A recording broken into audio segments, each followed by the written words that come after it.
Hello everyone. So ఈ వీడియోలో మనకి యూజర్ దగ్గర నుంచి ఇన్పుట్స్ ఎన్ని రకాలుగా తీసుకోవచ్చు అనేది ఎక్స్ప్లెయిన్ చేస్తా. సో బేసికల్లీ మనకి two type of inputs two type అంటే రెండు విధాలుగా తీసుకోవచ్చు యూజర్ దగ్గర నుంచి. సో ఫస్ట్ వన్ వచ్చేసి లెగసీ ఇన్పుట్ సిస్టమ్ అంటారు.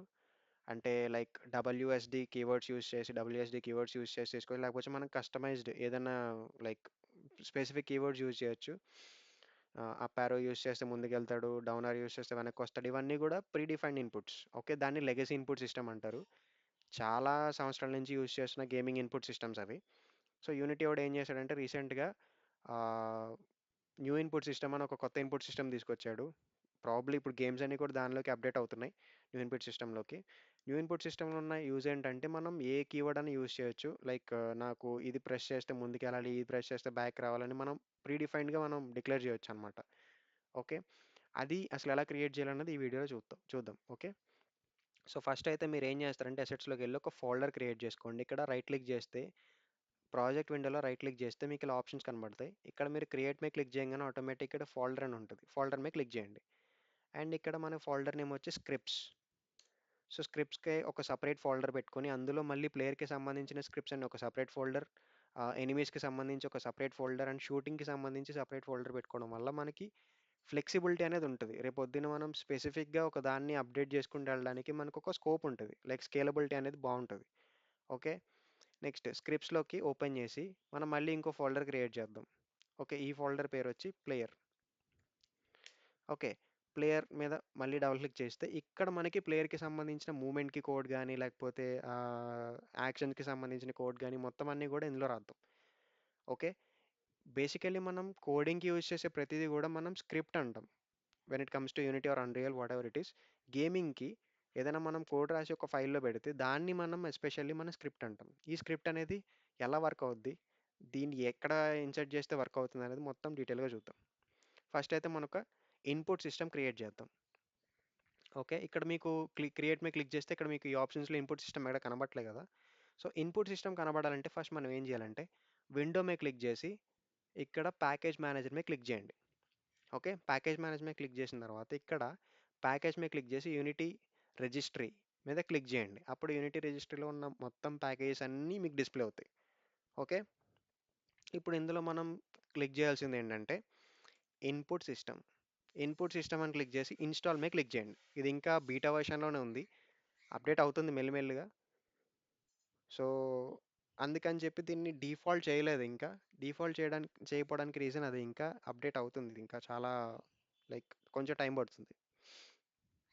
ఓకే, ఇన్స్టాల్ అయిపోయిన తర్వాత మీకు ఇక్కడ రిమూవ్ సింబల్ కనిపిస్తుంది, రిమూవ్ బటన్ కనిపిస్తుంది. రిమూవ్ బటన్ కనిపించిందంటే అది మీకు సక్సెస్ఫుల్గా ఇన్స్టాల్ అయినట్టు. Okay, wait.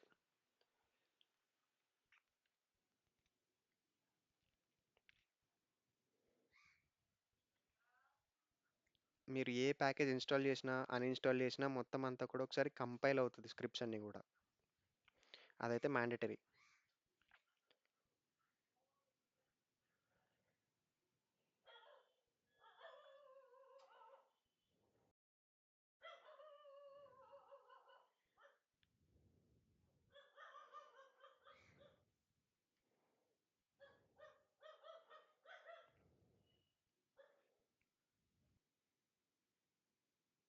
సో నా మీకు ఇక్కడ వార్నింగ్ సింబల్ కనిపిస్తుంది, ఎస్ మీద క్లిక్ చేయండి.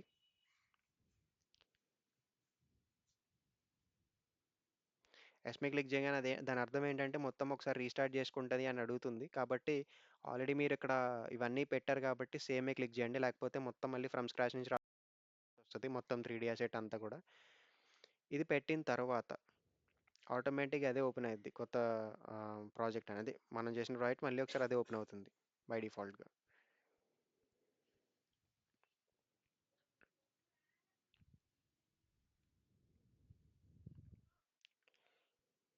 ఇక్కడ మళ్ళీ ఓపెన్ చేయడానికి ఒకేసారి ఓపెన్ అవ్వవు, అంటే టూ ఎడిటర్స్ ఒకేసారి ఓపెన్ అవ్వవు అనమాట. ఏదో ఒకటి ఓపెన్ అవుతుంది, తర్వాత ఇంకోటి ఓపెన్ అవుతుంది, అంటే అది క్లోజ్ చేస్తేనే ఇంకోటి ఓపెన్ అవుతుంది. ఓకే,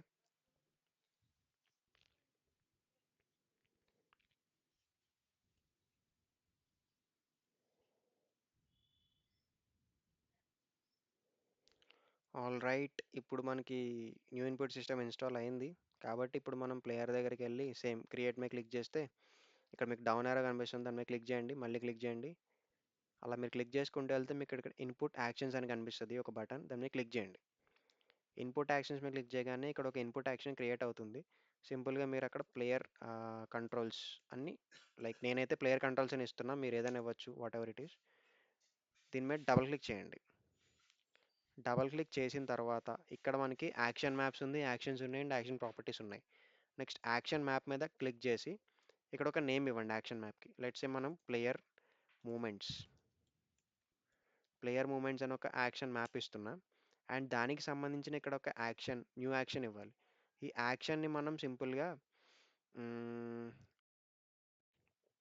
కొత్త యాక్షన్ క్రియేట్ చేద్దాం. యాక్షన్ నేమ్ వచ్చి WASD. ఇవి క్లిక్ చేస్తే మాత్రమే నాది ముందుకి వెనక్కి వెళ్తుంది. ఆర్ఎల్స్ ఇంకా మీనింగ్ఫుల్గా పెట్టచ్చు అనుకుంటే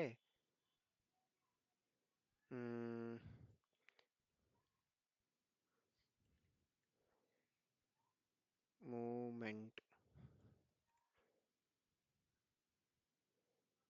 మూమెంట్ సో ఈ మూమెంట్ వచ్చేసి మనకి పాస్ త్రూ ఇవ్వండి.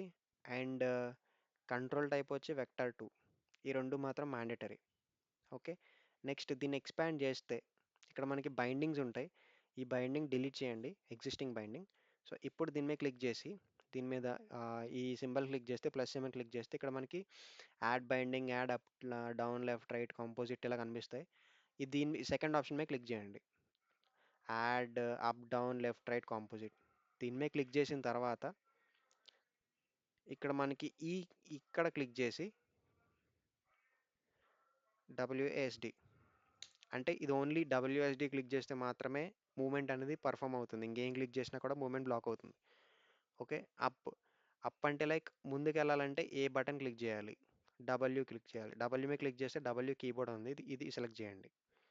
నెక్స్ట్ డౌన్ డౌన్ అంటే ఎస్ బటన్ క్లిక్ చేస్తే ఎస్ మీద ఇక్కడ ఎస్ కీవర్డ్ ఏం సెలెక్ట్ చేయొద్దు, ఎస్ కీబోర్డ్ అని ఉంది కదా, ఇది క్లిక్ చేయండి.